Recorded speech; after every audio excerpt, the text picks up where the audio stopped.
Happy 2021, everyone. Hope you're all doing well. My name is Joey, and if you're here, it's because you want to know what's in my camera bag. Now, I know my channel is mostly about San Francisco, and I don't do a lot of behind-the-scenes stuff around here. But I think for all you tech-conscious people out there and all you camera nerds, I do want to give a little bit of insight to how I film the city. I'm going to preface this by saying that if you want to start making videos and you want to start shooting your own city, filming your city, you don't necessarily need a big, expensive camera. I'm a firm believer in fundamentals, making sure that you know what you want to shoot, experimentation, actually going out and grabbing a camera and recording something, just doing anything. That sort of attitude will get you much farther than dropping a couple grand and going out to shoot before you know what kind of story you want to tell. You are the thing that's going to shine, not the camera. But with that being said, filmmaking is far from an inexpensive hobby. If you're going to look to become a professional video person, it's always good to invest in your equipment. And this is just the equipment that I've found useful over my 10 plus years of experience making videos. Like, you'll hear the saying all the time that gear doesn't matter, but it does. There is nuance to it. It's not necessarily about having the best gear, but it's about having gear that will complement your style and, achieve the kind of production quality that you want. Yeah, sorry, not as friendly a YouTube title, but it's true. Anyway, enough with the intro. Here's what's in my camera bag for 2021.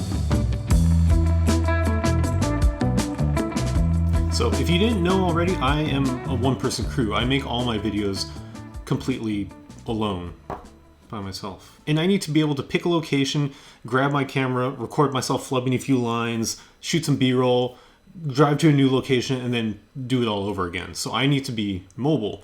And that means having everything in a single bag. And this is the bag that I use. This is the Brevity jumper bag, which is, serves two purposes, essentially. The first being that this should be spacious enough without being overwhelming. And the second purpose is that it looks good. I like how it's casual enough to kind of take anywhere, really, without seeming out of place. Shout outs to Brevity. Not sponsored, by the way. I just really love this bag. But what good is a bag without anything to put inside of it? You guys are probably looking at that pegboard over there, right? Let's take a look. So this is an IKEA pegboard. I got a couple of these not too long ago, and I really like it because I am able to have all my stuff visible as opposed to being shoved in a shelf somewhere.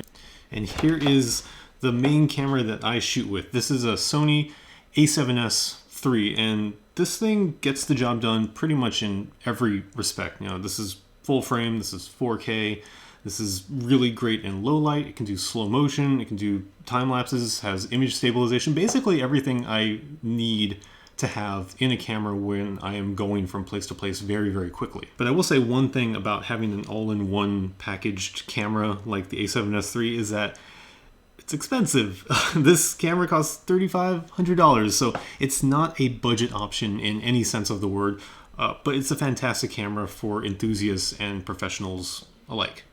The cage and handle are by SmallRig, and it just really allows me to have a lot of different options if I need to be. I can attach microphones, I can attach different monitors and lights to this thing. It's very, very nice and adds a lot of stability when I'm out shooting. So this is a Tamron 28 to 75 millimeter f2.8, and this is kind of like your standard zoom lens. It's wide enough to get me in the shot when I'm out shooting it alone, but also close enough to objects where I can get some nice details in them. I would like it to be a little bit wider. I'm actually saving up for a wider lens, but this is the main lens that I shoot most of my videos with. And also great autofocus with this, which is something that I think is very important if you're shooting alone, is that you have things that can kind of accompany your solo endeavor. Whether it's a great autofocus or a camera with a little flippy monitor thing right here so you can look at yourself. Those things are always very important.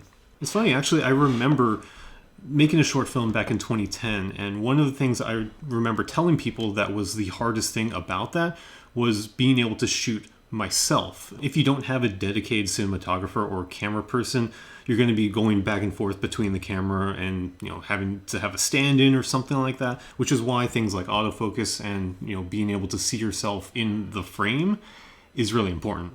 And so the other lens that I use is actually on this camera right now. It's a Sigma 16mm f1.4, and that's the lens that I used for a long while when I was first starting this channel. It is an APS-C lens, which means that it'll have a crop factor whenever you put it onto a camera. So it's not as wide as I really would like, but it's incredibly fast. I can take this thing into low light conditions and it'll still give me a really, really good picture.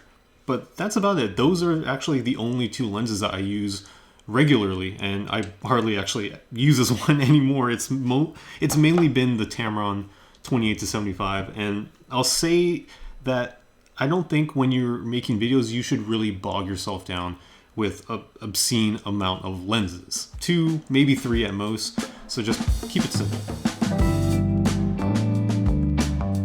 So you may be wondering, if the camera that I normally use is on the table right now, what am I using to shoot this video?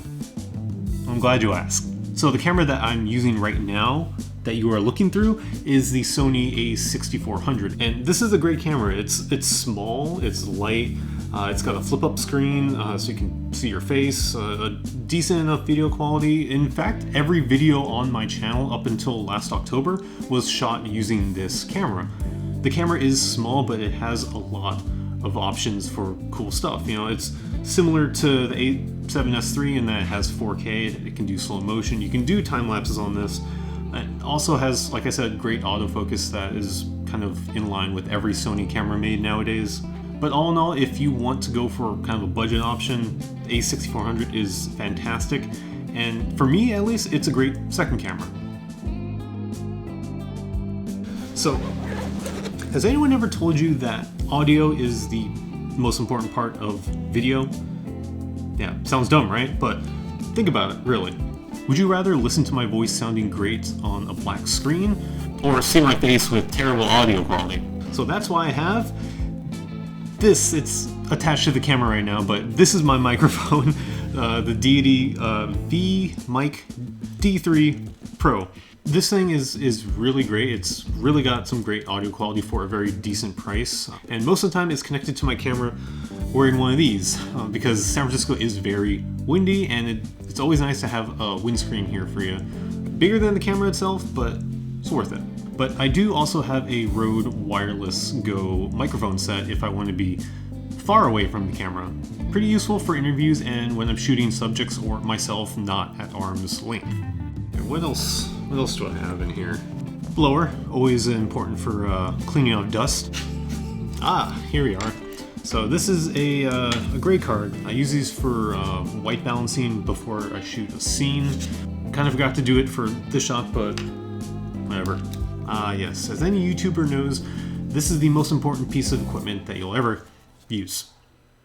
That's a lie, but this thing is very important. This is a Joby GorillaPod, a tiny little tripod with flexible legs that you can basically put anywhere.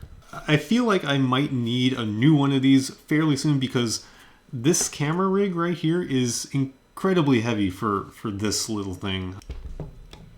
This kit might be a little bit overkill for what most people are trying to achieve when shooting around the city, but this is what I use and I love it.